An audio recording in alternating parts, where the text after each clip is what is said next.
Buenas tardes.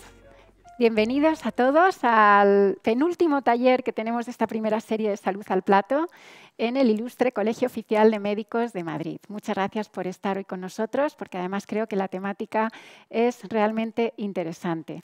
Veo caras conocidas, ya gente que va repitiendo, gente nueva. Y bueno, recordarles que Salud al Plato es una campaña de divulgación que nace con ánimo de aclarar toda la información también confusa que tenemos en los medios de comunicación sobre cómo nos influye la forma de comer en la salud en general.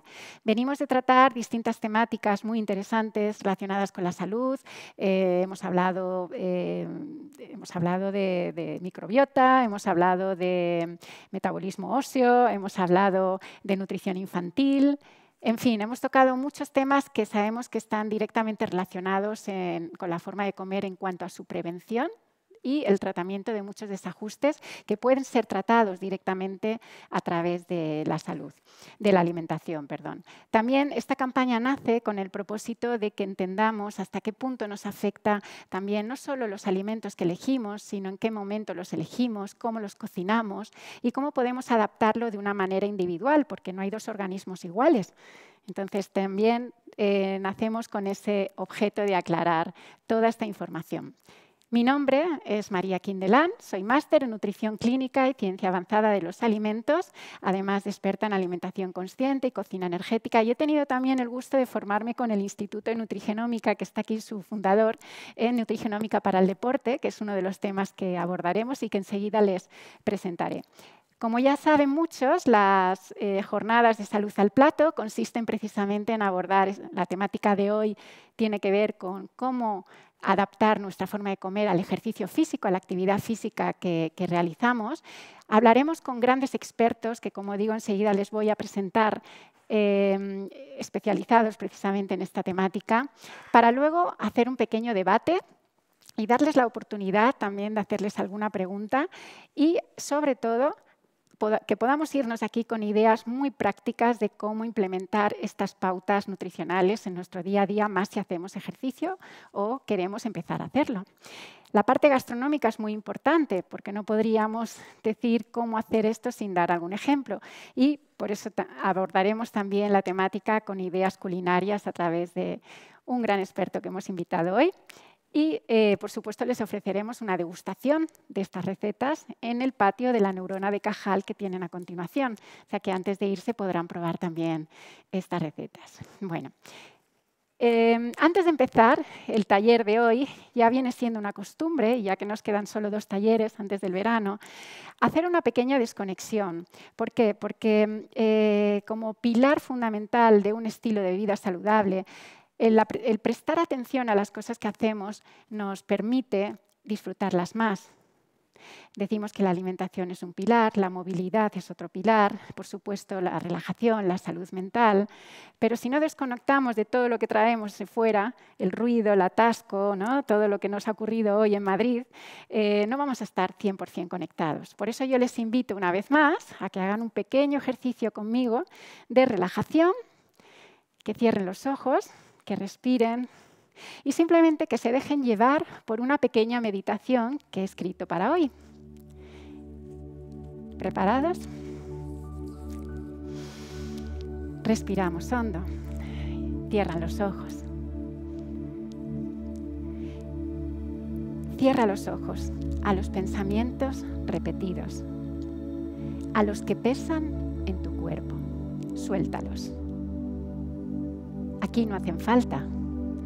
Deja el espacio a un único pensamiento, al más ligero. Siéntete libre.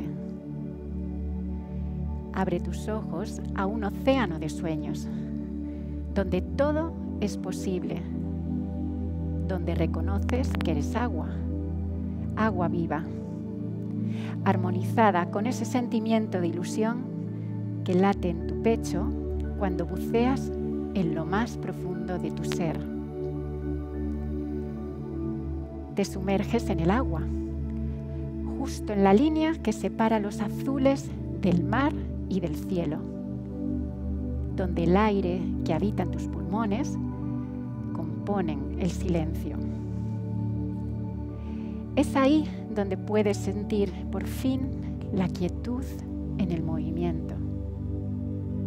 No hay lucha, no hay vacío. Es la gravedad. Y en medio encuentras un punto de suavidad donde entiendes el lenguaje de tu cuerpo. Eres agua. Por eso navegas en calma. Cada ola es un pensamiento que juega con tu cuerpo. Te rindes al vaivén del agua que baila libre por dentro y vuelves a él, muy lento. Es tu océano que al respirar te recuerda que tienes un cuerpo. Y ahora sí, vamos abriendo los ojos y con toda nuestra atención puesta en los invitados de hoy, tengo el gusto de presentarles al doctor José María Villalón, jefe de servicios médicos del Club Atlético de Madrid. Bienvenido, José María, muchas gracias por volver a estar con nosotros. Ya hemos estado en algún taller más. Sí, tenemos un invitado especial que es Milinko Pantic, exjugador del Atlético de Madrid y entrenador personal. Muchísimas gracias, Milinko, por estar hoy también aquí. Igualmente. Javier Curto, director general y fundador del Instituto de Nutrigenómica. Bienvenido, Javier. Y José Sánchez León, chef del Atlético de Madrid, que estamos deseando también que nos cuentes cómo hacéis para dar de comer a deportistas de alta competición. Hablaremos de ello, por supuesto que sí. Bueno, la relación que tiene todo lo que comemos con el ejercicio, sin duda, es una relación que nos favorece en cuanto al aporte energético, porque lo necesitamos para poder rendir. También es un instrumento para podernos recuperar después de un ejercicio intenso y, por supuesto, también contribuye en la prevención de lesiones. Cuando hablamos de ejercicio físico, tengan presente que hoy en día es uno de los grandes desafíos de la salud pública mundial, porque hay unos datos alarmantes en cuanto a sedentarismo que llamamos también activo, ¿no? Que muchas veces creemos que por hacer 2 horas en el gimnasio hemos cumplido y realmente no estamos movilizando lo suficiente el organismo, porque está diseñado el cuerpo para moverse de muchas maneras y finalmente lo atrofiamos por tanto sedentarismo, ¿no? Pensemos que pasamos muchas veces de la silla al sofá, al transporte público o al coche, y eso con los años pues nos pasa factura en cuanto a la incapacidad de movernos por nosotros mismos. Yo siempre digo que la movilidad es una garantía de autonomía al día de mañana. Todo lo que hagamos hoy nos va a permitir ser independientes y valernos por nosotros mismos, el podernos agachar, el poder coger una bolsa de la compra o poder elevar una caja, ¿no? Esto es garantía de salud a todos los niveles, no solamente por mantenerse en forma o perder peso. La movilidad es importantísima para la salud. Bien, de hecho, el 25% de los adultos en el mundo y más del 80% de los niños no están llegando a los valores mínimos de actividad física que se recomienda la Organización Mundial de la Salud, que ya nos dice que por lo menos tendríamos que dedicar entre los 16 y 65 años 150 minutos a la semana de actividad física aeróbica moderada, o lo que podría ser equivalente a 75 minutos semanales de actividad intensiva. Y no lo estamos cumpliendo. Y esto es realmente preocupante cuando vemos que los hábitos, los comportamientos de los niños es lo que se traslada al futuro. Es el hábito que van a tener el resto de su vida. Pero una vez que sí que están implementados estos hábitos o que tenemos ese propósito, tanto a nivel de competición como a nivel también amateur, ¿no? A todos seguro que nos gusta también movernos, hacer alguna cosa, pero nos viene la gran pregunta: ¿y cómo hacemos, ¿no? Para adaptar mi forma de comer? ¿Es suficiente lo que estoy tomando o es aquello que realmente necesita mi cuerpo para rendir y para poder recuperarse adecuadamente? Sabemos que los beneficios son millones, ¿verdad, doctor? Para el organismo, tanto a nivel cardiovascular, ya no solo como una medida de pérdida de peso, sino como prevención de muchas enfermedades, desde desajustes cardiovasculares, la propia diabetes tipo 2, tipos de cáncer, ¿no? Y luego también tiene un componente social y psicológico muy importante, ¿no?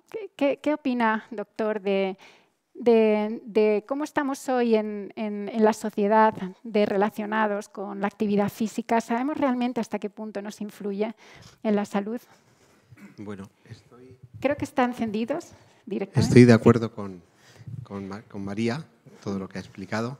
En realidad, quizá la mayoría somos sedentarios activos, ¿no?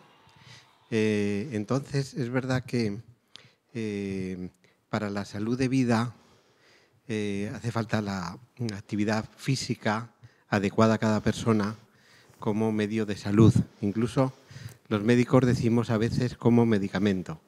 La prescripción de actividad física y deporte, entre comillas, como medicamento, porque en enfermedades tipo la diabetes es uno de los pilares terapéuticos, la hipercolesterolemia, la hipertensión, la osteoporosis.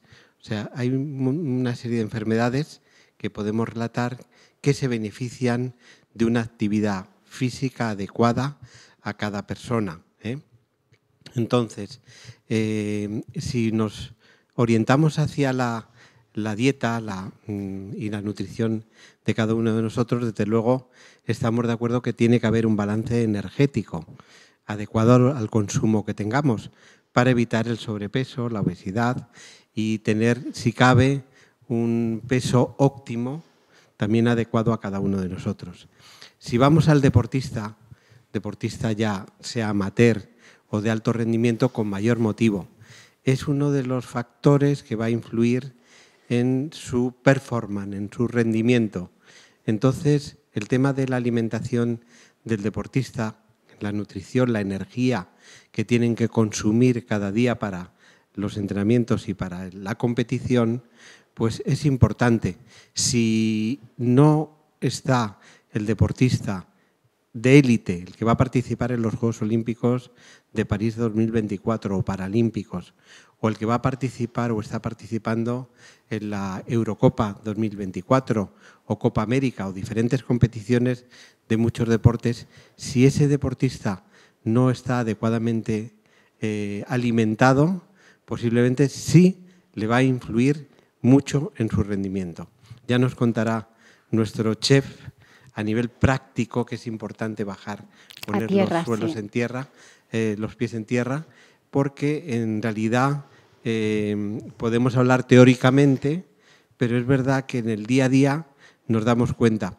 Y también yo destacaría, por no alargarme mucho, y seguiremos el turno que María vaya marcando, pero sí destacaría la alimentación del deportista como un factor importante, primero para su salud, y sin salud no hay rendimiento. Con lo cual, bien, es una consideración de la que seguiremos debatiendo, si te parece, María. Y sobre todo, ¿cómo saber, ¿no?, qué estrategia seguir a nivel nutricional en función de esa actividad? Ahí entiendo que se adapta de diferente manera cuando estamos hablando de entrenamientos intensivos, de la pretemporada o cuando ya estamos en plena temporada de competición o después, ¿no? Entiendo que la estrategia nutricional es diferente. Ahí, ¿cómo se trabaja eso, doctor? Sí, yo diría, la pretemporada, ¿sí?, si en el mundo del deporte es la fase en la que vamos adecuando al organismo para que se ponga a nivel competitivo. Es decir, que no solo se supone, que ya no es tanto, que el deportista viene de un periodo de descanso, pero en este caso, como os he comentado, muchos vienen de Eurocopa o vienen de Juegos Olímpicos. Nosotros tenemos 14 jugadores internacionales ahora mismo y habrá más olímpicos, con lo cual es un hándicap de que no tienen el adecuado periodo que sería conveniente de descanso. Hay una condensación de competición, partidos, entrenamientos, etcétera. Entonces, yo diría que la pretemporada es la fase en donde, tanto desde el punto de vista de preparación física, es un periodo de adecuar a ese organismo a luego soportar las cargas durante toda una temporada a las que va a ser sometido tanto a nivel de competición como de entrenamientos. Y luego, en cuanto al tema de peso o de antropometría de ese deportista, es ponerle en el peso óptimo de forma física, en el peso competitivo, podemos llamar, Quizá en la pretemporada no viene con ese peso adecuado, pero va perdiendo kilos durante la pretemporada porque se le somete a volumen de trabajo. Entonces, ¿es diferente la dieta durante las pretemporadas que la dieta competitiva? Sí. La dieta competitiva, ya nos lo explicará como con los pies en tierra José Sánchez León, es una dieta donde vamos a dejar al deportista en la precompetición con sus depósitos de glucógeno muscular, si cabe, al 100%, que seguramente en un partido o en una competición va a deflexionarlo. Y tenemos escasos 3 días, en muchas ocasiones, para volverlos a llenar esos depósitos de glucógeno muscular. Si no, no hay rendimiento. Si no, se va a dar una situación que llamamos sobreentrenamiento, fatiga crónica. Este jugador no rinde, está sobreentrenado. Bien, tenemos el hándicap de que con esa alimentación, con esa nutrición adecuada de cada deportista, le tenemos que poner otra vez en recuperación, en rehidratación, en reposición de sus depósitos de glucógeno muscular y en relajación como fase de recuperación entre partido y partido. O sea que no es lo que estoy comentando, María, no es nada fácil. Ya me imagino. Como poner el símil de un Fórmula 1 en donde cada tuerca, cada pequeño detalle de ese Fórmula 1 es importante. El deporte de alto rendimiento es el deporte de los pequeños detalles. Cualquier pequeño factor psicológico o físico va a alterar el rendimiento de ese deportista que tiene que dar el 100% en su deporte, en su competición. Y precisamente porque no hay dos metabolismos iguales, ¿no? Y esa adaptación es importante. No todo el mundo va a digerir igual los alimentos, no les sentarán de la misma manera. El sistema de cocción tendrá muchísimo que ver también, me imagino, a la hora de asimilar los nutrientes. Y luego que todo el mundo tenga en cuenta que tanto en deportes de alta competición como si hacemos ejercicio amateur, esas reservas de glucógeno son importantísimas y la principal fuente pues, son los hidratos de carbono, de absorción lenta, que muchas veces demonizamos, ¿no? Los grandes mitos también deportivos de abuso de proteínas y olvidarnos precisamente del glucógeno, que no solo mantiene la energía de los músculos, sino también del cerebro para funcionar, entiendo. Y esto nos permite repasar lo que son los grandes macronutrientes de una alimentación equilibrada que representamos siempre con el famoso plato de Harvard, donde hablamos de los hidratos de carbono, de absorción lenta, como un buen arroz, un pan de semillas, una pasta, una avena, ¿no? La avena es un superalimento también para los deportistas. Por supuesto, las proteínas de alto valor biológico, que tienen que estar bien combinadas, proteínas magras, desde la carne, el pollo, el pescado, los huevos, los lácteos, ácidos grasos esenciales. Hablaremos luego también de las grasas buenas, el aceite de oliva por excelencia de la dieta mediterránea, aguacates, frutos secos. Tenemos ahí muchos representativos y también los micronutrientes, que son esas vitaminas y esos minerales que necesitamos a nivel de prevención, de refuerzo del sistema inmunológico, como antioxidantes, también para una buena recuperación, que con el ejercicio se oxida mucho, ¿verdad?, el organismo. Y bueno, eso como base y pilar de lo que sería la alimentación equilibrada, que luego se afina, entiendo, ¿no?, y se ajusta al metabolismo y a la condición física y mental de cada persona. Por tanto, vamos a ir pasando porque tenemos muchas cosas que preguntar. En esa adaptación, esa forma de saber qué necesita cada uno, hoy en día hay muchos métodos. Hemos hablado siempre pues, desde los análisis clásicos de sangre hasta formas de monitorizar el organismo, también de sacar medidas antropométricas, que son las medidas del cuerpo, que tradicionalmente, ahora nos contarán los expertos, hemos ido pasando, gracias a las tecnologías, también de métodos más tradicionales a métodos más sofisticados, que nos han permitido incluso reconocer cómo estamos hechos a nivel genético, cuál es la información que tiene nuestro propio ADN y que, por tanto, me permite asimilar mejor o peor ciertos nutrientes, que a veces por desconocimiento nos empeñamos en tomar mucho omega 3, pero a lo mejor resulta que nuestra genética dice que hay un tope y que por mucho suplemento omega 3 no lo voy a asimilar más. Esto es una información valiosísima que, si no me equivoco, y me corregís, si no, creo que era algo accesible hace años solo a los deportistas deportistas de élite, pero que hoy en día cualquier persona, ¿verdad?, podría someterse a un test de nutrigenómica, y esto nos lo puedes explicar muy bien, Javier. ¿Cómo nació el Instituto de Nutrigenómica? A ver, nosotros nacimos en el 2014 y fundamentalmente empezamos con formación a dietistas, nutricionistas, a médicos y después también, evidentemente, a gente relacionada con el deporte. Porque dentro de lo que es la nutrigenómica, que es realmente la interacción entre la nutrición y la genética, es decir, de acuerdo a tu genética, tienes que llevar unas pautas nutricionales personalizadas, o ese es el objetivo final realmente, ¿no? Y bueno, empezamos con el tema de la formación y después hemos seguido un poco con la puesta en práctica, que es realmente a través de la nutrición personalizada, dietas personalizadas a través de test genéticos. Que además nos puede incluso ayudar a prevenir ciertas enfermedades, si no me equivoco, porque ya se puede leer la información de qué predisposición tenemos a poder desarrollar ciertos desajustes, ¿no? El objetivo hoy en día realmente es, en toda la medicina, es un poco la predicción, la prevención, y al final es la personalización de acuerdo a la anterior.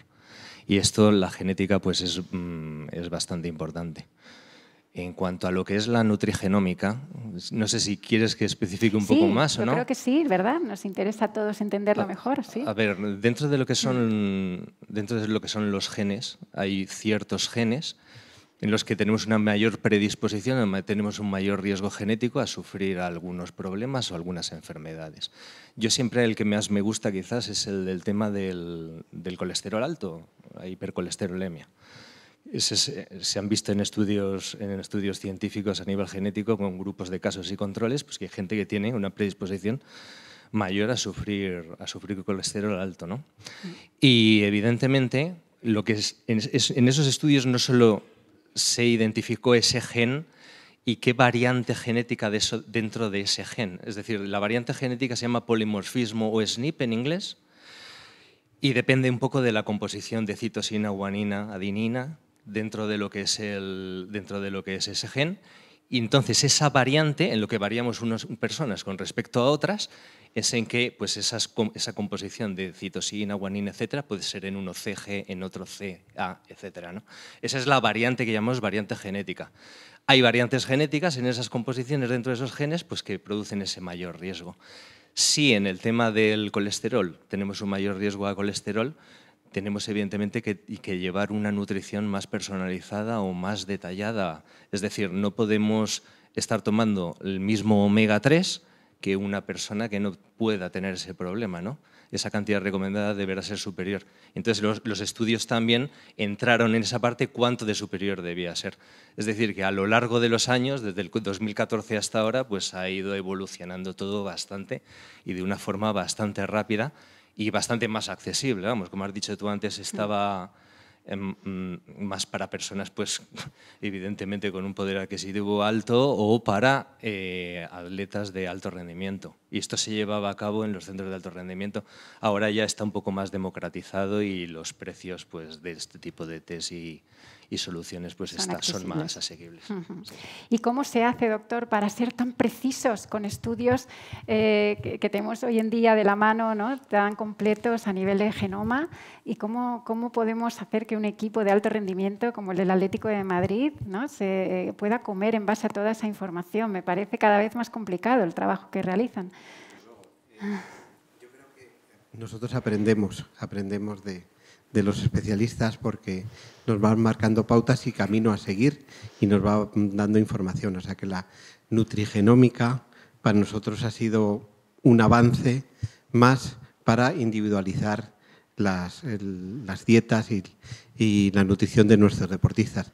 Hemos hecho, ya os lo he comentado a Javier, algunos de nuestros deportistas estudios de nutrigenómica y bueno, pues nos llevamos sorpresas porque a veces puede ser que haya intolerancias o dietas no adecuadas a cada persona. Entonces, bueno, pues vamos mejorando en ese sentido. Hacemos estudios ya de intolerancias a diversos alimentos y ahí os explicará muy bien nuestro chef lo que se nos va complicando la cosa, porque resulta que puede ser que cada deportista tenga su dieta y entonces eso ya complica a la hora de una concentración. Tened en cuenta que un equipo de fútbol profesional puede tener aproximadamente 100 días de concentración fuera de casa. Y entonces eso supone que cuando están en plena precompetición, la alimentación más adecuada para que puedan rendir mejor la tenemos que adaptar. ¿Cuántos elementos o cuántos productos alimentarios hay en un buffet de un equipo de fútbol, por ejemplo? Eso sería una pregunta que muy bien nos podría contestar José Sánchez, ¿no? Por favor, sí. Hoy por hoy, aproximadamente 84 referencias distintas para atender precisamente las distintas necesidades de los distintos jugadores, porque no todos comen lo mismo. Entonces, para poder garantizar que todos comen lo que necesitan, estamos manejando unas 84, 86 referencias diferentes, más o menos. Qué bárbaro, sí. Sí, bueno, y esto es lo más importante. ¿Meten más goles con toda esta información?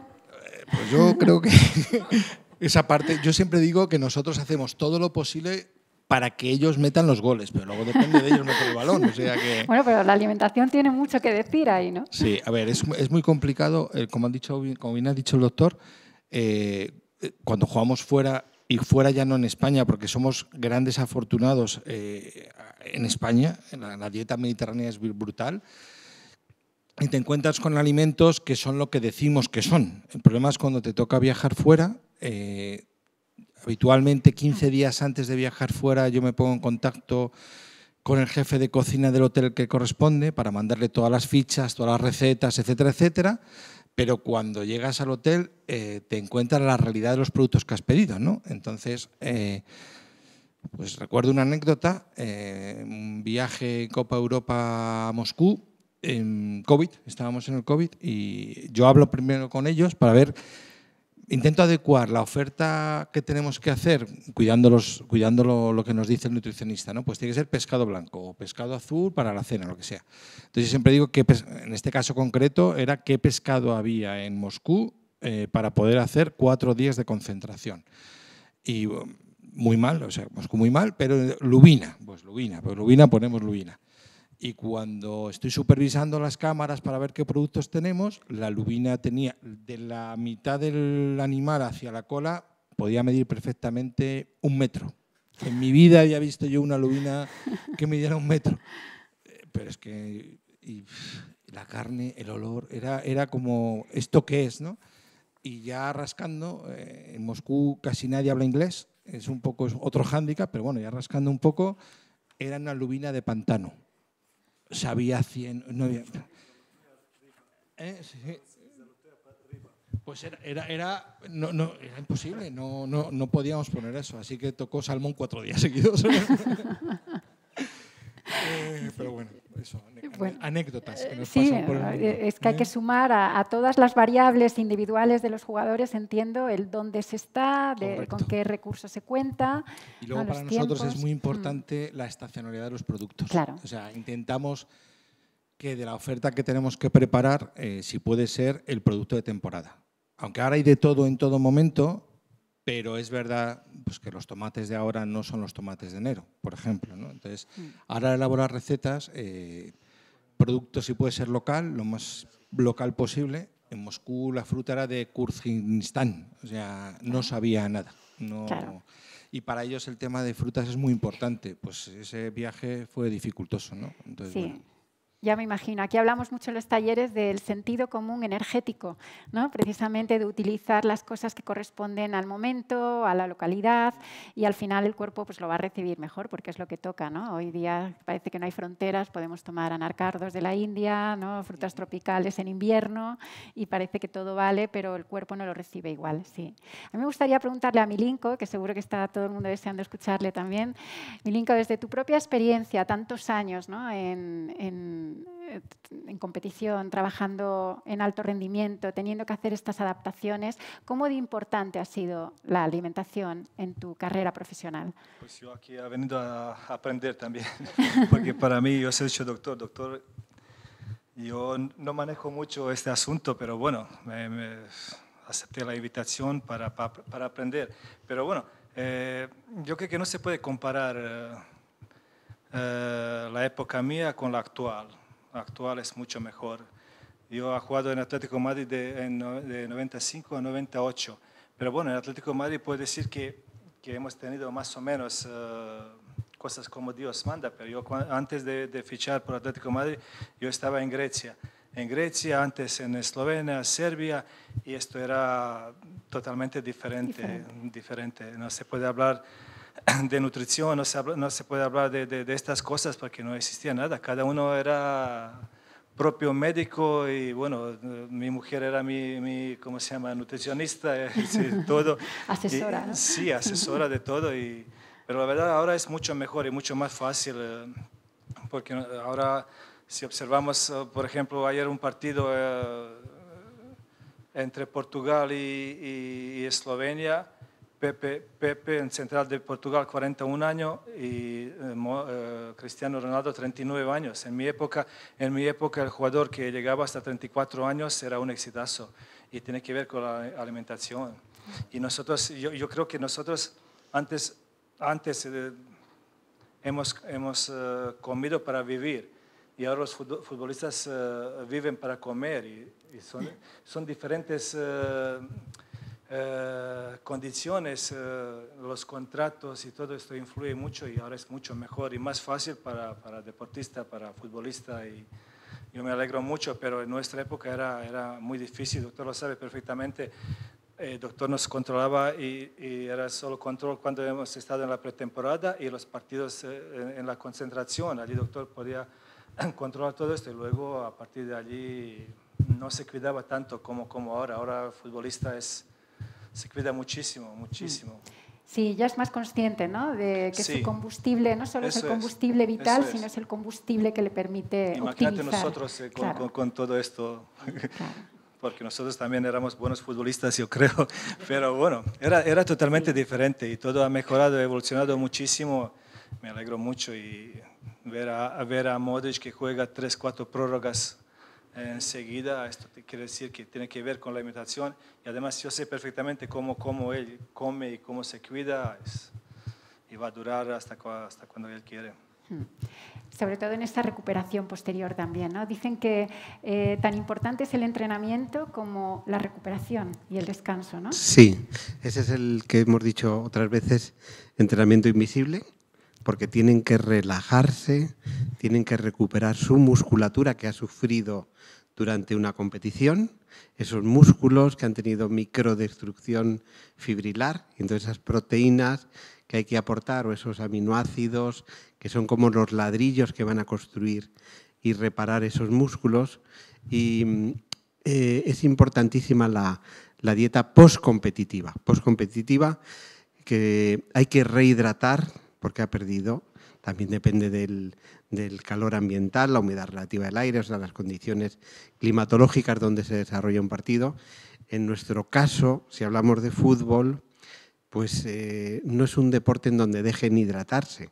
Si os fijáis, se hidratan cuando sale el fisio o el médico o el enfermero a atender a algún lesionado, pero no hay una pauta de hidratación durante un partido. Sí prepartido, sí en el descanso y sí en el postpartido. Cuando la temperatura ambiente es mayor de 25 grados, si lo aceptan los dos equipos hay una pausa de hidratación, pero esto es reciente. Otros deportes, como un maratoniano, pues cada 5 kilómetros tiene un puesto de habituallamiento y de rehidratación.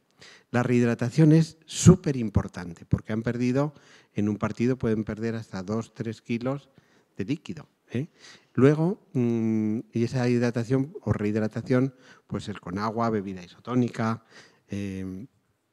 principalmente. Ese es el tercer tiempo del rugby. Sí. Lo que pasa es que también es diurético y bueno, produce también... Pero es verdad, cualquier líquido no muy alcohólico, todo lo más... No, pero doctor, por ejemplo, ¿te acuerdas cuando te tocaba el doping test? Allí tenés que tomar una cerveza, pero una o dos para facilitar. Pero vale, yo no soy muy bebé. Era sin alcohol, hay que decir que era sin alcohol. Para que sepáis, pero bueno, creo que es bueno lo que ha dicho el doctor. Cualquier líquido después de partido vale, pero no pasarse. Sí. No, ahí veo que siempre habéis estado muy bien controlados y dirigidos, pero hay un componente importante cuando comemos, aunque sea con fines de competición, que es el placer de comer, porque entiendo que no está reñido, ¿no?, con una alimentación deliciosa, equilibrada, variada, o es muy estricto el tener que llevar. A ver, cuéntanos. Hay una frase que dice el doctor Celada, compañero y colega del doctor Villalón, que una cosa es alimentarse y otra comer, ¿no? Los jugadores se alimentan, ¿no? El comer lo dejan para otros momentos, ¿no? Comer conlleva disfrute, es un poco la diferencia, ¿no? Yo voy a hacer 8 temporadas, si no recuerdo mal, y no tengo recuerdo de ningún futbolista profesional, ninguno, o sea, que no sea estricto. Les han educado para ser estrictos. Es verdad que alguna comida, algún postpartido les permiten alguna licencia mínima, pero ellos mismos son los que se autorregulan, ¿no? Entonces, cuéntales ese pequeño secreto que me has contado en la cafetería. hay determinados partidos. A ver, la nutrición va en función de los horarios de los partidos, ¿no? En función de si es por la mañana o por la tarde. Pues cambia la oferta gastronómica, digamos que es la misma, pues pasta, arroces, verduras, pescado y pollo, plancha, alguna carne y mucha fruta y lácteos, ¿no? Pero hay un momento determinado donde podemos hacer muy esporádicamente un pequeño sándwich de nocilla.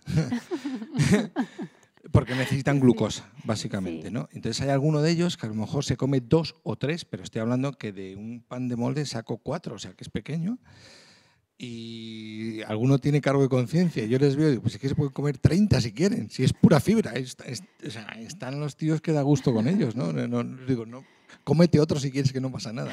No me lo puedo comer yo, pero ellos sí. Sí, pero bueno, Entonces, entiendo que no está reñido con no, el no, comer rico no. y menos ya sabiendo los menús que preparas, que ahora Sí. hablaremos de ellos, sí. Estupendo. Bueno, en cuanto a las pruebas que se pueden realizar en el mundo de la nutrigenómica y de otras variantes, Javier, cuéntanos que para gente que hace ejercicio, ¿qué más pueden obtener a través de los test que realizáis deportivos? Sí. Hoy en día yo dividiría en 2 partes lo que se puede obtener con un test de este tipo. Por una parte está lo que es la genética del deportista, pura y dura. Ahí se pueden ver varias cosas. Por ejemplo, fundamentalmente hay un cierto determinismo en cuanto a si tienes fibras de contracción rápida o no, o si tienes fibras de contracción lenta. Esto va a tener influencia fundamentalmente en deportes, sobre todo las fibras de contracción rápida, en deportes más de explosividad de fuerza, y las segundas, junto con algún otro gen relacionado con aprovechamiento de energía, en pruebas de resistencia de maratonianas, marcha, etcétera, etcétera. Por una parte está eso, después está lo que se llama el VO2 max, que es la capacidad de extracción de oxígeno de la sangre. Eso el 50% es genética pura, más o menos. Y entonces podemos saber realmente si estamos bien capacitados en cuanto a ese tema a nivel genético.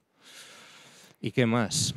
Bueno, después viene la otra parte, diría yo, que está relacionada ya con lesiones, con fractura ósea. El tema de la densidad ósea también tiene relación con la genética. El tema de las lesiones, tendinopatías, ligamentos, sobre todo el tema del tendón de Aquiles. Hay unas variantes relacionadas con tener un mayor riesgo de rotura de ese tipo. El tema del ligamento del cruzado anterior también.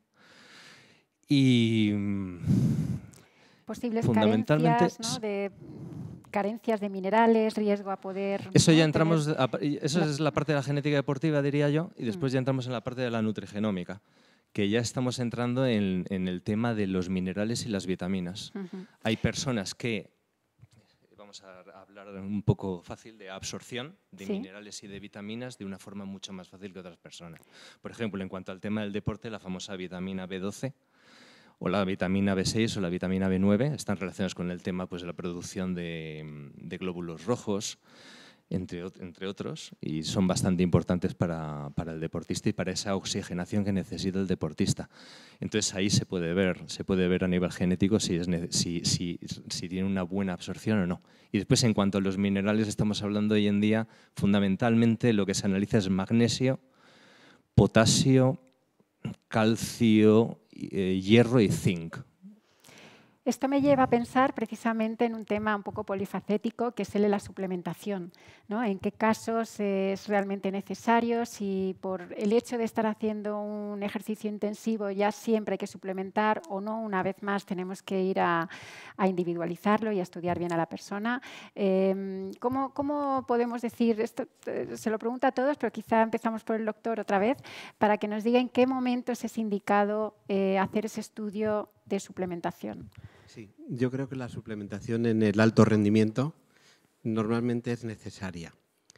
Has hablado antes de los hidratos de carbono de lenta asimilación, yo diría de media y lenta asimilación, pero en la suplementación tenemos que utilizar los carbohidratos de rápida asimilación antes de un partido, en el descanso, incluso en el postpartido, teniendo una competición en breve.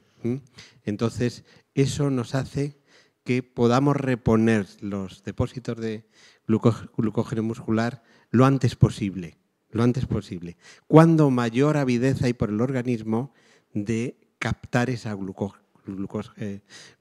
y glucógeno y transformarlo en glucógeno. Entonces, yo creo que esos suplementos de carbohidratos son muy importantes durante la competición. Ya veis, el ciclismo, el maratoniano, el marchador, todos esos deportes de alto rendimiento. Y, por supuesto, individualizado lo más posible, porque uno puede estar adaptado a tomar una determinada cosa, un suplemento o no, que es importante. Bien. Luego, por ejemplo, otro tipo de suplementos que nosotros utilizamos es la cafeína. La cafeína es un estimulante del sistema nervioso central. Tú solo alguna vez lo habrás utilizado. Y es verdad que también es ahorrador del glucógeno. Entonces, ese ahorro que te produce en un maratoniano, que en teoría pudiera tomar algo de cafeína, hace que pues, el muro o la pájara no apareciera en el kilómetro 39, sino que pudiera tirar de metabolismo de grasas como metabolismo energético. Con lo cual, la cafeína es interesante. Es verdad que la cafeína que tomamos en comprimidos, o que puede tomar un deportista en comprimidos, le hace efecto a los 40 minutos de haberlo tomado. ¿La dosis cuál sería? Hay que adecuarla al deportista.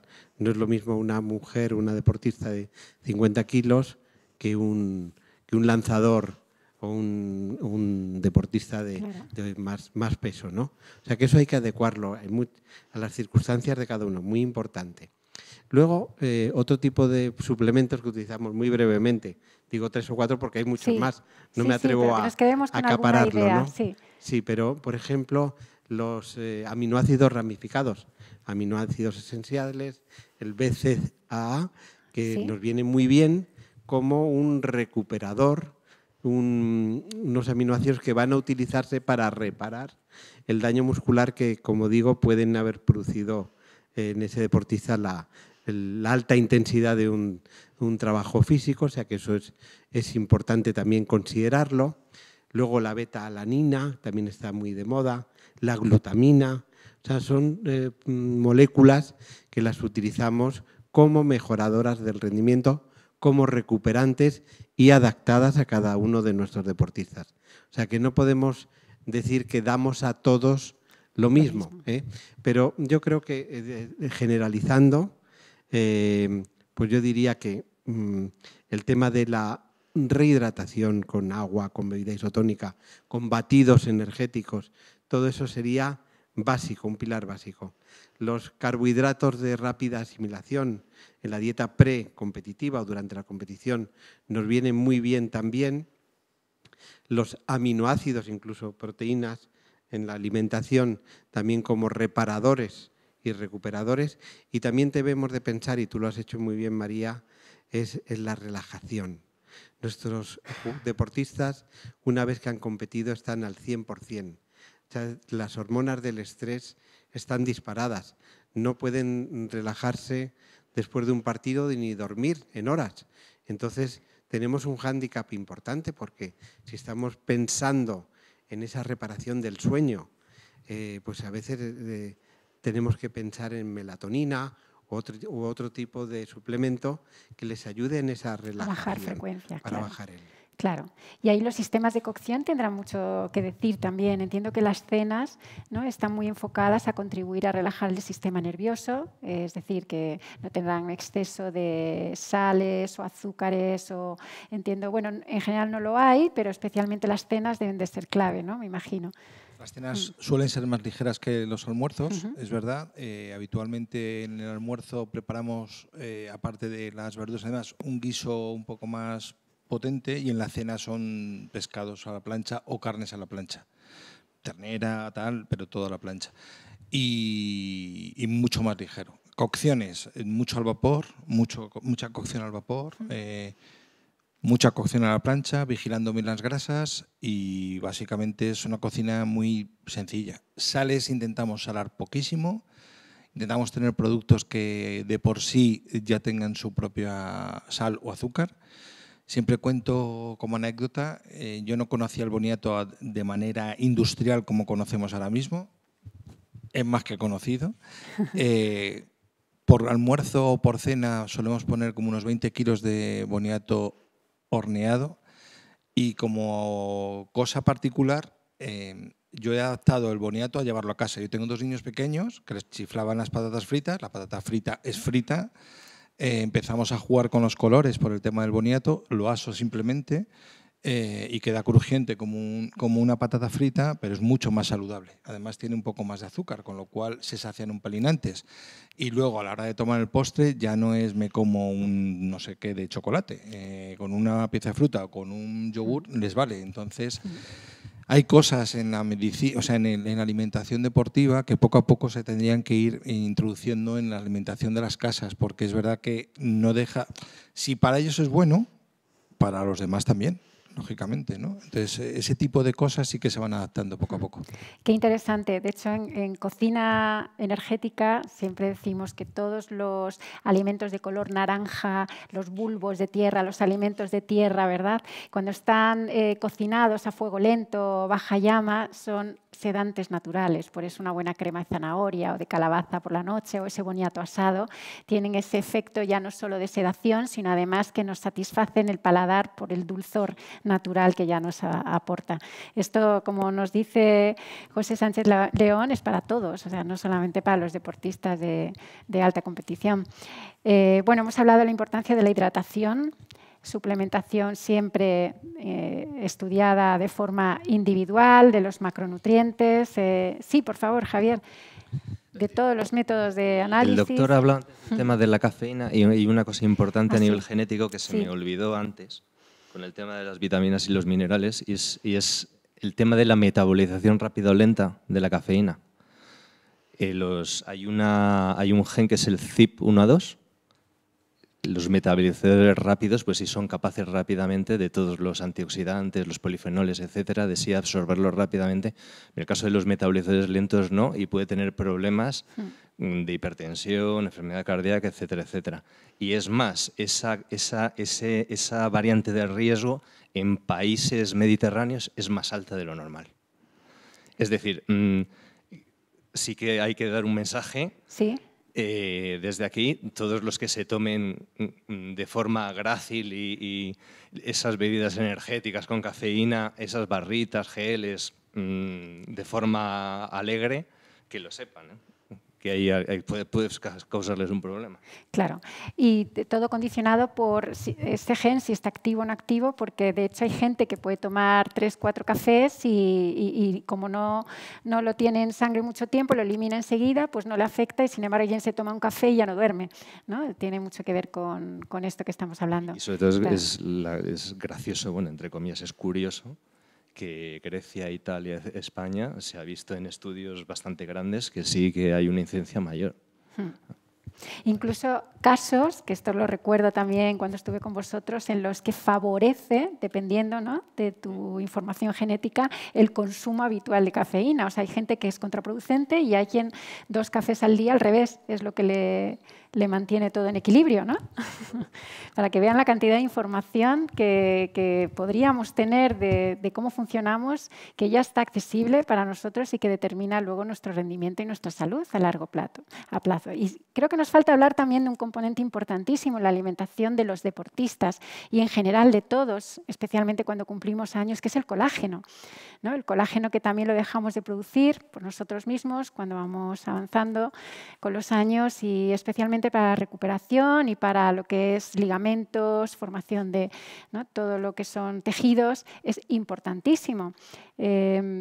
¿Cómo de importante es? ¿Dónde lo podemos encontrar? Aunque luego tenemos ahí un tema especial con José. Brevemente, puedo decir que hay, creo que 28 tipos de colágeno en todos nuestros tejidos y organismos, con lo cual el colágeno tipo 2 está en el cartílago articular, principalmente el tipo 1 en los tendones. Por ejemplo, nosotros tratamos de suplementarlo porque sabemos que es bueno para nuestros tejidos. Es verdad, y como dijo el otro día el doctor Jover, que la saliva, según tomamos el colágeno, lo hidroliza. Entonces, nosotros damos colágeno hidrolizado. En realidad, lo que llegue a absorberse en el intestino son las pequeñas piececitas, por decirlo así, que van a componer luego esa proteína que es el colágeno. Con lo cual, preferimos apostar por la suplementación en colágeno, que nuestra piel tiene colágeno, nos puede ayudar a mantener de alguna forma bien nutridos, por decirlo así entre comillas, nuestros tejidos, ¿eh? Entonces, se puede suplementar con estos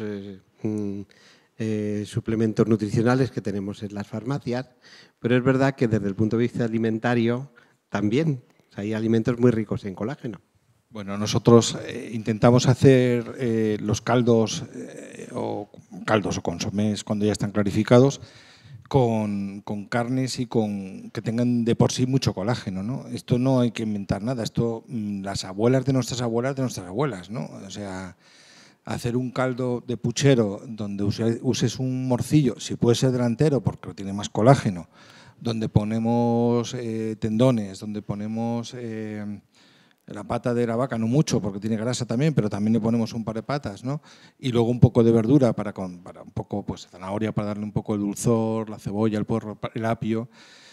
Lo que tratamos es de tener un caldo natural, muy natural, donde podamos aportar ese colágeno y que el jugador o el deportista sea algo fácil para ellos, porque en muchos casos tienen cierto ayuno, pero un caldo se lo pueden beber. No es pesado antes de un entrenamiento o al contrario, después de entrenar o de un partido, incluso en invierno, en el descanso, ellos se toman un caldo de puchero entre partido y partido, que lo ponemos en el vestuario y ellos mismos lo… Tiempo. Tiempo. Y qué bueno, además, ¿no? Qué rico, un buen caldo ahí.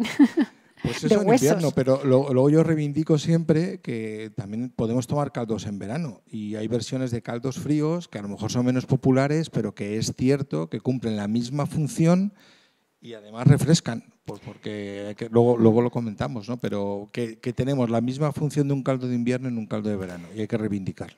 Y es una de las principales fuentes de colágeno natural, Totalmente. Fáciles de absorber, ¿no? Y de asimilar por el De organismo. hecho, tú haces el caldo y cuando se enfría es una gelatina, ¿no? O sea, es colágeno puro, Claro. pero es natural al 100%. Claro. Ahí no hace falta suplementación. Para eso son importantes los huesos de rodilla, entiendo, ¿no? Hueso de rodilla, un poquito hueso de caña, pero tampoco mucho, porque también Vale. tienes que dar valor al componente óseo, ¿no? Las verduras, por supuesto, legumbre es opcional también, tema del garbanzo, etcétera, etcétera, y poco más, poco más. Y luego clarificar, hemos hablado antes de los colores de la comida. Sí. Mi experiencia con los jugadores es que hay que hacer la comida muy atractiva. Muy atractiva. Pero O sea, con los jugadores, con todos. si no son atractivos. Si no son activos, se aburren igual. Sí. Sí, pero el jugador es exigente y tienes que siempre inventar algo, pero bueno, no saltarlas. Claro, y Milinko… Sí. Yo soy muy raro, doctor lo sabe, raro en el sentido que yo me peso todos los días, llevo unos 40 años y para mí lo primero que entra en mi coche cuando me voy de vacaciones es la báscula. Todos los días me peso. Y gente dice, qué raro. Bueno, gracias a Dios tengo 57 años. Esta mañana me he hecho 9 kilómetros de correr y he tomado todas las vitaminas que has dicho, todo, lo tomo después del entrenamiento, todo, magnesio, todo. Y lo respeto a todo. Y por la mañana tomo vitamina D, vitamina C, las pastillas estas de vinagre, todo. Por la noche magnesio otra vez. La verdad me cuido mucho y gente dice que dices que te pesas todos los días me peso. Y de acuerdo con esto me organizo. Y esto influye mucho en mi ánimo. Si veo que estoy un pelín más, tengo un día y lo corto todo, no como todos los días nada. Y, bueno, es que esa era mi siguiente pregunta, porque entiendo que como ya forma parte de tu estilo de vida, porque es algo que has incorporado con los entrenamientos, ¿no? Y todos los años de competición, pues has estado como mucho más dirigido a comer de una manera, a cuidarte de una manera, pero cuando esos años ya pasan a otra etapa, los hábitos se mantienen, ¿no? Sí, claro que sí. Cuando era futbolista, odiaba cuando el entrenador nos da 2-3 días libre, porque yo lo sé, luego cuando vuelves la báscula y allí pagas la multa, ¿sabes? Yo no, prefiero no tener días libres, porque ganas el partido, te vas con familia, es normal, te pones, y luego vienes y dices, hay que pagar. No, pues esto es automático y ahora, no sé, lo que te he dicho yo antes, puede ser que yo soy raro, pero yo en mi vida no podría vivir de otra manera. Claro. Y así funciono. Mi mujer, mis hijas, como dicen, flipan conmigo. Dicen, pero ¿cómo? Yo soy así ordenado y mientras estoy vivo voy a hacerlo así.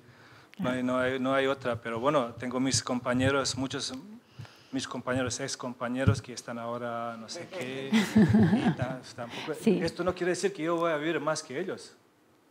Pero yo pienso que es lo ideal así, hacerlo así. Cuidado, doctor, a ti un poquito, pero no me refería a ti, me refería a mis ex-compañeros. No. Habrá de todo, me imagino, pero por lo general, cuando el hábito está bien instaurado, ¿no? Pues ya es algo que se queda, ¿no? Por lo general. Cuéntanos, ¿cuáles eran las comidas más populares del equipo o que siguen siendo las comidas preferidas de todos vosotros? Pues no lo sé. La verdad, yo he vivido en muchos países diferentes, como entrenador, como jugador, en Serbia, Eslovenia, Grecia, España, Francia, luego como entrenador en Azerbaiyán, en China, en muchos países. Y lo que siempre me ha gustado, pero como un capricho y me sigue gustando, pero no todos los días, es un buen corderito. un buen corderito y da igual si es Azerbaiyán, en China no me atrevía de pedir un cordero, por si acaso. Pero cuando estuve en Azerbaiyán, porque el cordero, por ejemplo, cordero aquí en España es cordero lechal. En mi país es un cordero grande, de 30 kilos o 20 kilos. En Azerbaiyán, cuando estuve allí de entrenador, igual es un cordero grande, pero también dulce, muy dulce. Entonces, quizás este plato que me hace falta. Cuando me voy a Serbia, a mi país, lo primero que busco es un buen restaurante para ir a comer un cordero, nada más. Y luego, después de esto, de verdad, no exagero, después de esta comida, todo esto, por la tarde pongo chubasquero, salgo a correr y lo quito todo, toda la comida. Pero bueno, yo funciono así, pero no creo que es saludable, sí, pero bueno, es mi manera de funcionar. Y de la comida española, Milinko, ¿qué es lo más? Me gusta todo. Todo, ¿no? Todo. Me gusta todo porque la verdad es muy parecida a la comida serbia y por esto nosotros nos adaptamos muy fácil aquí en España. Aparte de idioma, que es también fácil para aprender, comida es fundamental. Por decir uno, jamón. Eso es fácil, jamón. Jamón ibérico de bellota. Eso es. Claro que sí. Bueno, Yo creo que vamos a pasar a la parte más práctica. Podemos seguir ahora comentando y también le dejaremos al público que realice alguna pregunta.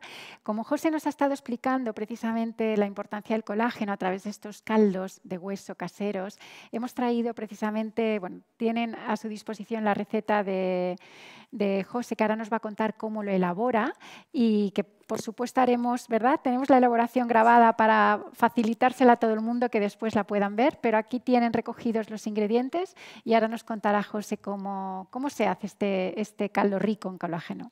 De verdad que no tiene ningún mérito. Es hacer un caldo de puchero con un poco de cariño y demás. Es verdad que nosotros damos cocciones muy largas para intentar sacar todos los nutrientes a los ingredientes.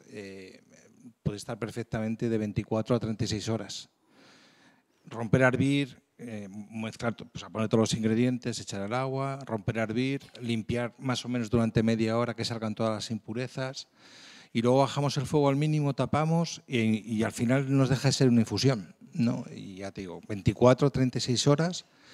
Y luego en función, por lo que hablaba antes de hacer atractivo, cuando tú haces un caldo, sea el que sea, pues siempre salen turbios, ¿no? Porque lógicamente el frotamiento de los ingredientes van separando pues, partículas y al final se enturbia el caldo, ¿no? Entonces lo que hacemos es clarificar ese caldo para hacerlo transparente, que es hacer un consomé, no tiene más misterio que eso, ¿no? Y para hacer el clarif, pues son claras de huevo, un poco de carne picada y las mismas verduras que ponemos en el caldo, ¿no? Rompe a hervir, ponemos el clarif, bajamos el fuego y muy despacito que vaya subiendo la clara y va cogiendo todas las impurezas. Lo tiene ahí. Pasaremos la chuleta luego. Y nada, una vez que ya está clarificado, más o menos media hora, decantamos el caldo y lo dejamos súper transparente. Y en el caso de invierno es calentarlo y darles un caldo calentito. Y en el caso de verano, para hacer algo refrescante, lo que hacemos es infusionar hierbabuena o menta, básicamente, ¿no? Y que esto además en el sur se usa mucho, ¿no? O incluso aquí, ¿cuántos cocidos no echan una hojita de hierbabuena, ¿no? Que dicen que es digestivo? Pues bueno, sí, te das esa sensación de frescor, ¿no? Y en el del verano que infusionamos la hierbabuena es dejarlo enfriar y cuando te lo tomas es un caldo con sabor a hierbabuena que es súper fresquito, pero que estás poniendo ese sabor de todo muy, muy concentrado en un pequeño vaso, ¿no? Bueno. No tiene mucho misterio, insisto. Pues que no se nos olvide. Esto habla de pretemporada, cuando está el equipo está en la pretemporada. No, y el caldo también lo usamos también durante la temporada, también lo usamos. ¿Pero cuándo? ¿En qué? O sea, se lo pongo Voy a habitualmente. poner para que se Perdón. oiga bien. Nada. Habitualmente, en época de frío, de invierno, Sí. cuando vienen al entrenamiento ya tienen puesto el samovar con el caldo caliente, pero Antes cuando del más lo entrenamiento, consumen, como desayuno o algo así, ¿o no? no. Cuando van perdón, entrenamiento no, antes del partido. Ah, vale. Y luego, cuando más se consume, corríjame doctor, es en el descanso. En el descanso, que entran muertos de frío, muchos de ellos toman un caldo bien caliente para salir luego a la segunda parte. Lo que hemos comentado, cómo esto ha cambiado nuestra No, época y ahora esta época. Y antes hay mucha gente que toma pues, típica bebida isotónica y demás, pero es que es más natural y más sano tomar un caldo, básicamente. De hecho, es lo que ¿Es se así? ofrece en las pistas de esquí también. Correcto. Claro, Al final predomina el sentido común, no hay mucho misterio. esto es. Bueno, ahora mismo les dejaremos también formar parte de la tertulia. Vamos a hablar también de una receta que aporte sostenibilidad. A mí me toca siempre traer alguna idea más y cuando yo pensaba en algo relacionado con el taller de hoy y pensaba en alto rendimiento, me acordé de las travesías que hacen por la montaña los japoneses o que la hacían de antaño y que necesitaban tener esa energía sostenible durante muchas horas, pero con cosas que perduraran, ¿no? Y que fueran sencillas de elaborar. Les voy a enseñar una idea de receta facilísima que luego van a poder probar también en la degustación, que además supone un tentempié, ya no solo de alto rendimiento, sino también para excursiones, incluso con niños. Yo lo he probado en casa con mis hijas, que ellas mismas lo han elaborado para viajes largos en los que tenemos los típicos bajones también de azúcar y en vez de recurrir pues, a cualquier producto de bollería o azúcares refinados, podemos hacer unas bolitas muy sencillas con un cereal base, que sería un arroz integral. Son bolitas de arroz realmente y esto lo hacían los japoneses cuando tenían que caminar durante horas horas y horas por la montaña y necesitaban ir reponiendo esas reservas de glucógeno de las que nos hablaba el doctor. Estas bolitas ahora mismo no las vamos a manipular porque ya tenemos aquí algunas para que las vean, pero es tan sencillo como una vez hervido, una vez que se cuece el arroz integral, que normalmente hay quien dice que el arroz integral tarda más y que queda duro, ¿no? Que tarda más. Quizás porque no nos han enseñado a hacer la cocción ideal. Ahí también corrígeme, José, si ves que podemos añadir más. Normalmente como se hace es con una medida de cereal, 2 medidas de agua, con una pizca de sal y se lleva al principio, una vez que... Esto lo hacen también mucho en Oriente y es que el cereal en seco, en este caso el grano de arroz, se seca en la misma olla. Una vez lavado, porque todos, por muy biológicos que sean, vienen sucios, con impurezas, hay que lavarlos siempre debajo del grifo con un colador y luego se seca en la olla, ¿no? Los orientales dicen también que lo yanguinizan, le dan como más energía al cereal. Una vez tostado se le añaden las 2 medidas de agua, la pizca de sal y se lleva a ebullición. Cuando está a tope hirviendo se desespuma y luego se baja al mínimo y se tapa. Y ahí ya depende la cantidad y del tipo de fuego que estemos utilizando, pero en 20 minutos tenemos un arroz integral perfecto en su punto. ¿Es así, José? Sí. Eso es, perfecto. Para la elaboración de estas bolitas, yo lo que recomiendo es pasarlo un poquito más para que quede moldeable, para que cuando ya no queme, ya se pueda moldear con las manos limpias, se puedan hacer las bolitas y amalgamen y queden pegaditas. Entonces, una vez hechas estas bolas, que como digo, es algo en lo que puede participar toda la familia, porque es como una manualidad, se hacen las bolitas y luego se le hace como un agujerito a la bolita, donde ahí ya podemos añadir una proteína, que puede ser un poco de salmón ahumado, por ejemplo, algún tipo de... que lo podamos macerar previamente, a lo mejor con un poco de sal y limón y vinagre o con tamari, para que nos dure más. Y en Oriente se utiliza mucho, que esto ya lo estamos viendo también en herbolarios aquí en España, que es la ciruela fermentada en sal, que se llama la ciruela de umeboshi, que tiene un efecto alcalinizante de la sangre inmediato. Y es muy interesante cuando tenemos picos de glucemias, mareos, incluso malestar de estómago. Se utiliza mucho a nivel medicinal también.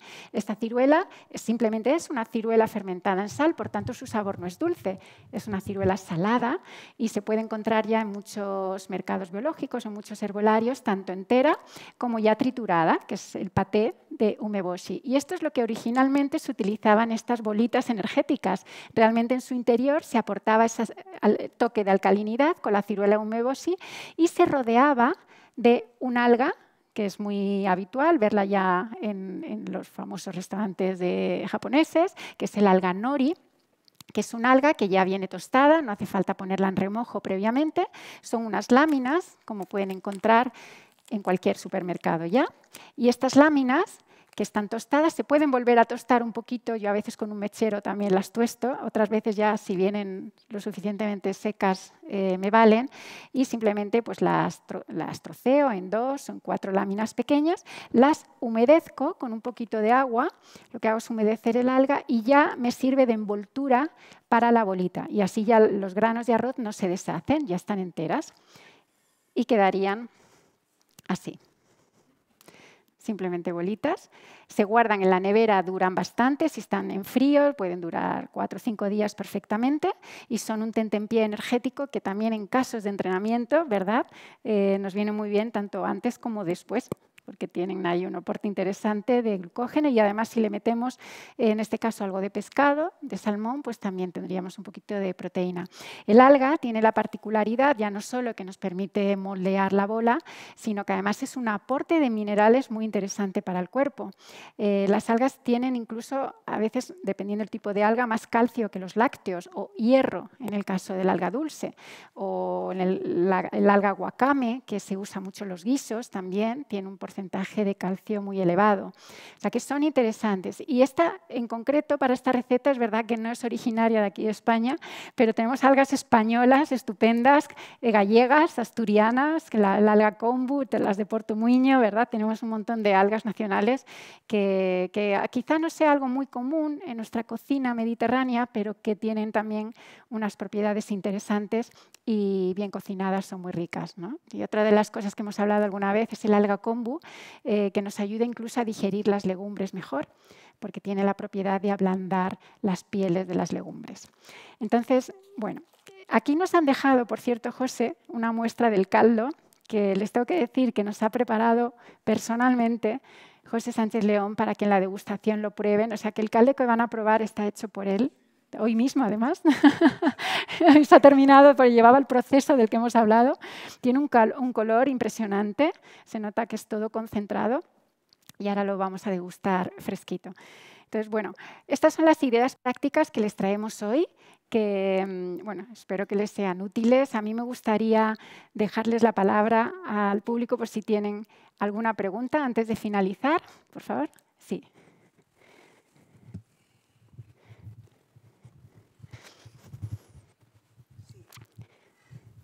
Bueno, muchas gracias por la información, ha sido muy valiosa para la de todos.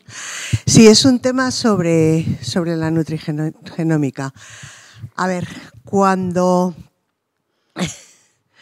nos encontramos, por ejemplo, con un polimorfismo para el cual somos heterocigotos, es decir, un metabolizador intermedio, por ejemplo, para un CIP, en ese caso, ¿qué ocurre con el alimento? Porque puede que no esté indicado. ¿Se trataría igual que si fuera lento? Esa es una pregunta. Y la segunda, voy a poner el ejemplo del té verde, por ejemplo, ¿no? Si hay un polimorfismo, un CIP, para el cual el té verde es inductor, pero hay otro CIP que el té verde es inhibidor, tampoco vale, ¿no? ¿Qué hacemos con ello? O sea, es que eso pasa con muchos alimentos. A ver, igual no es una pregunta fácil. No, digo, no fácil, sino que a lo mejor no tiene por qué hacerse aquí, no sé. Gracias, muchas gracias. Nos metemos en internet y vamos.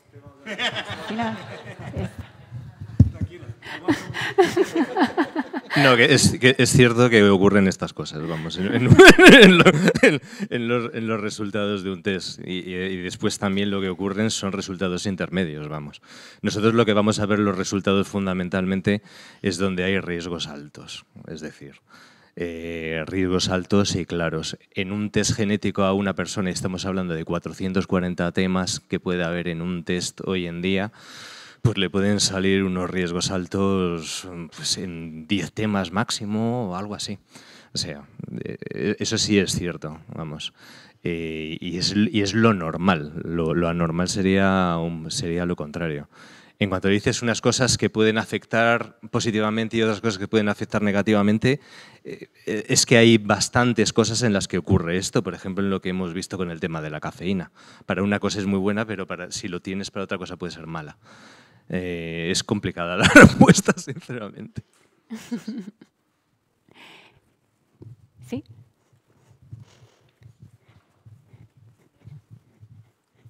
Mi pregunta es mucho más fácil.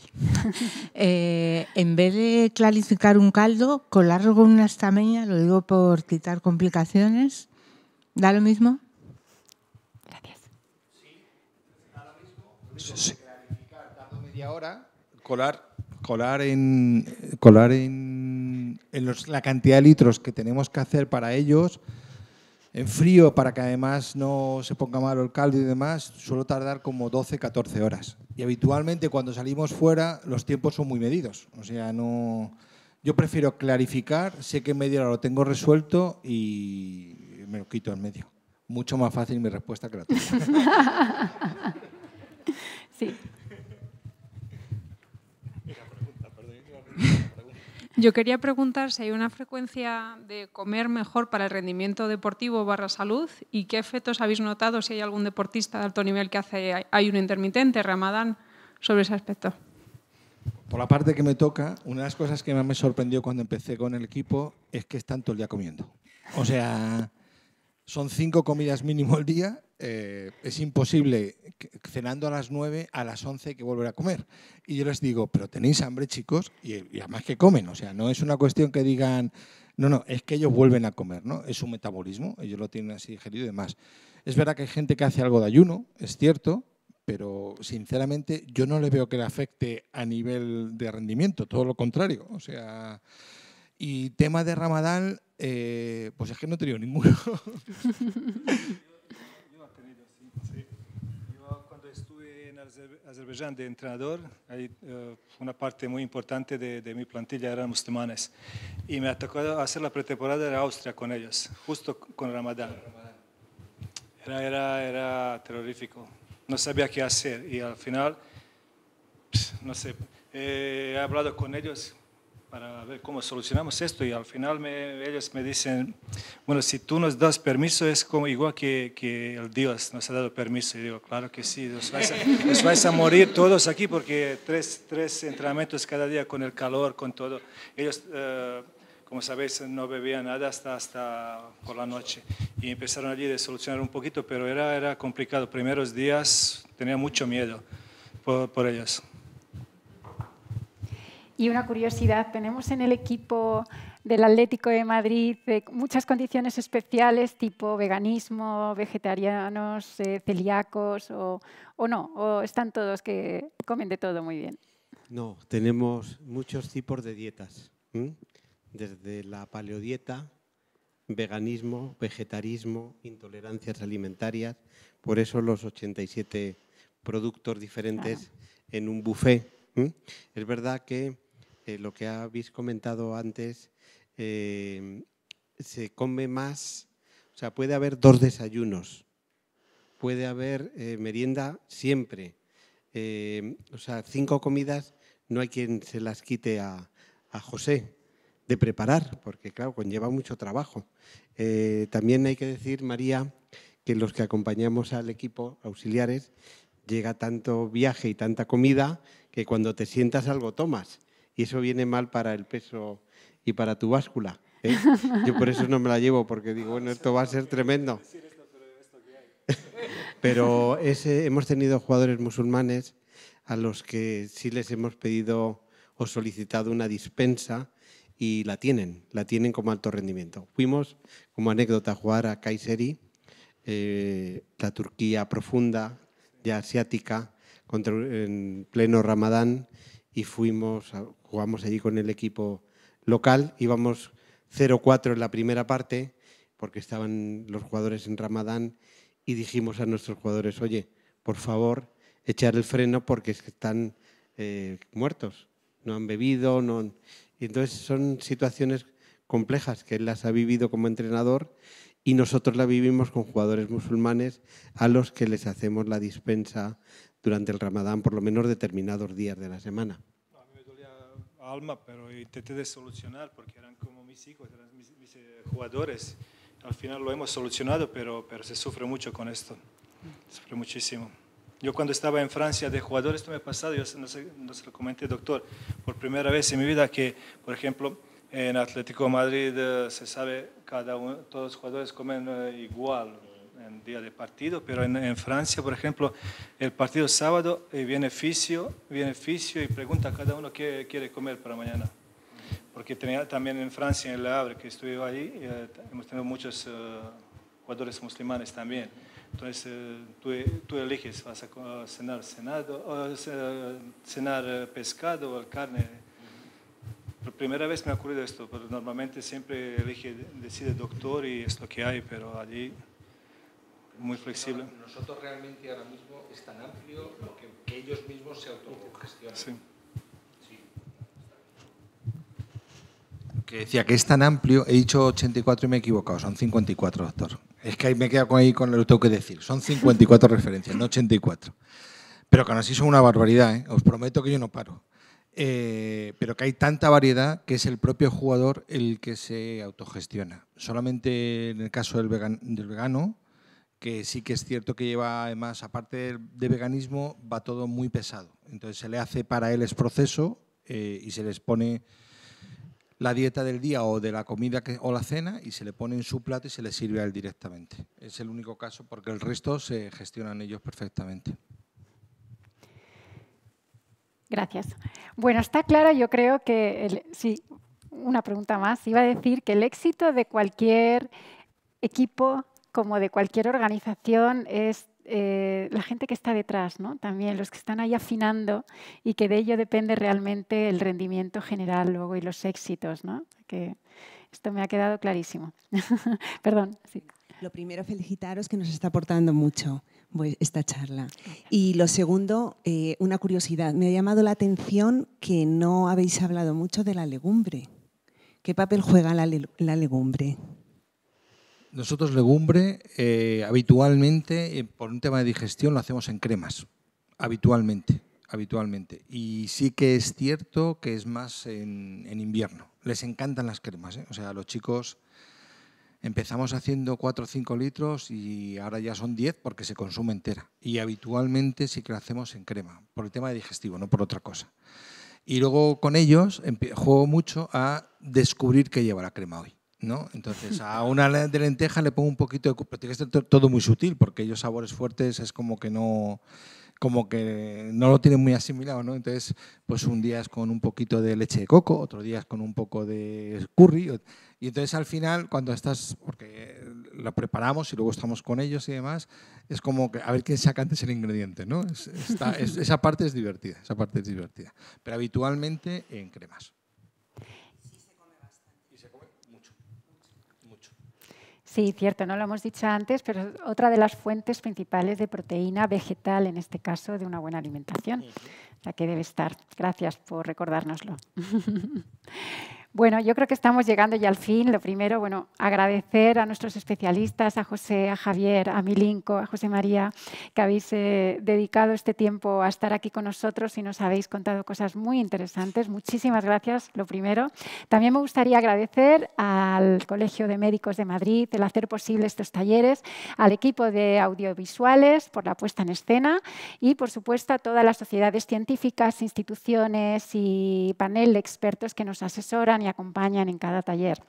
También a nuestro catering, Tatín, que ahora van a poder degustar, y a DKV como principal colaborador. Es un placer, la verdad, estar aquí con todos ustedes. Como digo, nos queda un taller para terminar esta primera serie de Salud al Plato, que es el martes que viene, 9 de julio. En esta ocasión vamos a hablar del batch cooking, que son todos esos comodines de tanto despensa, nevera, como básicos que deberíamos tener en la cocina para poder ser más eficientes a la hora de cocinar. Y yo creo que ahora, en épocas de vacaciones, nos va a venir muy bien a todos saber esto. Así que será un placer recibirles la próxima semana y bueno, que disfruten mucho de la degustación hoy. Muchas gracias.